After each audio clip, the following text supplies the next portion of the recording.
शालेय शिक्षण मंत्री दादाजी भुसे यांनी दिली हिवाली शाळेला भेट।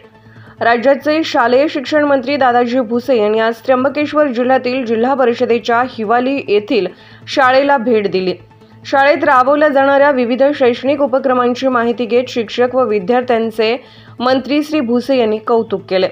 यावेळी गटविकास अधिकारी गजानन लेंडी, जिल्हा परिषदेचे शिक्षण अधिकारी प्राथमिक डॉक्टर नितीन बच्चा, उपशिक्षण अधिकारी प्राथमिक भास्कर कानोज, शिक्षण तज्ञ हेरम कुलकर्णी, सामाजिक कार्यकर्ते अजय बोरस्ते, गट शिक्षण अधिकारी मनोहर सूर्यवंशी, सरपंच माया बागुल यांच्यासह शिक्षक, विद्यार्थी व ग्रामस्थ उपस्थित होते।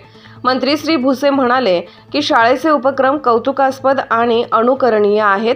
या शाळेला जोडण्यात येणाऱ्या रस्त्यासह पायाभूत सोयी सुविधा पुरवल्या जातील असे सांगत त्यांनी विद्यार्थ्यांना उद्यापासून सुरू होणाऱ्या नववर्षाच्या शुभेच्छा दिल्या। हिवाली येथील ही शाळा वर्ष 2016 पासून सकाळी 7:30 ते रात्री 8:30 पर्यंत 365 दिवस भरते। शाळेत शालेय शिक्षणासह विविध व्यावसायिक उपक्रमांसह शिकवले जातात। त्यामुळे विद्यार्थी स्वयंस्फूर्तीने शाळेत येऊन तेथेच 12 तासापेक्षा अधिक वेळ येथे रमतात।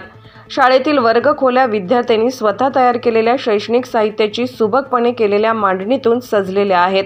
विद्यार्थ्यांच्या वयोगटानुसार शालेय शिक्षण साहित्याची सांगड घातलेली विद्यार्थ्यांची कल्पकता येथे पाहावयास मिळते, अशी माहिती शिक्षक केशव गावित यांनी दिली। यावेळी शाळेतील विद्यार्थ्यांनी 3 अंकी संख्यांचे पाढे बोलणे, इंग्रजी लिखाण, तोंडपाठ, भारतीय राज्यघटनेचे कलम, दोन्ही हातांनी एकावेळी लिखाण करणे यासह इतर उपक्रम क्षणात उपस्थितांना करून दाखवले। नाशिक लक्ष न्यूज ब्युरो रिपोर्ट नाशिक।